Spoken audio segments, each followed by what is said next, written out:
Hello, আমি অবন্তিকা।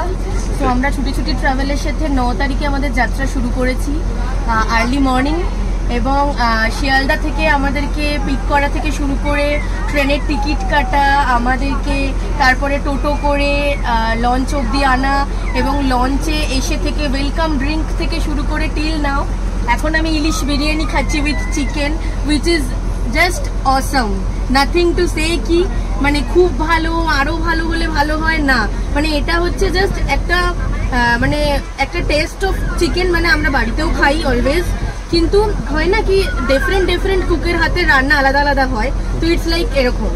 আর ইলিশ উৎসব হিসেবে আমরা এসেছিলাম, তো 9 তারিখ থেকে যাত্রা শুরু করে আজকে 10-11 তারিখে আমরা এখন বাড়ি ফিরবো। আর জাস্ট 1 ঘন্টা আমাদের টাইম আছে, তো এই 1 ঘন্টাটা যেন মনে হচ্ছে এক্ষুনি কেটে যাবে, বিকজ আফটার লাঞ্চ আমাদেরকে আবার পৌঁছে দেবে, হচ্ছে লঞ্চ ছেড়ে দেবে, দেন হচ্ছে যে আমরা বাড়ি চলে যাবো।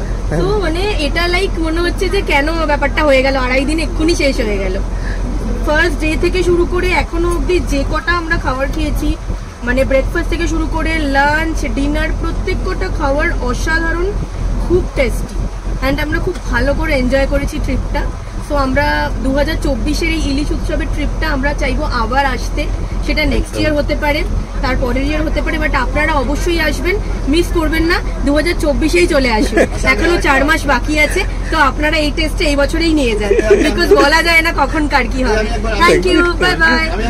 আমি বলতে চাই যে সমীর বাবু, দেবাশিস বাবু অ্যান্ড মিস পূজা চক্রবর্তী তিনজনই বেস্ট, তিনজনই খুব মানে সাপোর্টিভ, তারা মানে একদম গাইড করেছে আমাদেরকে প্রথম দিন থেকেই, তিনজনেই বেস্ট।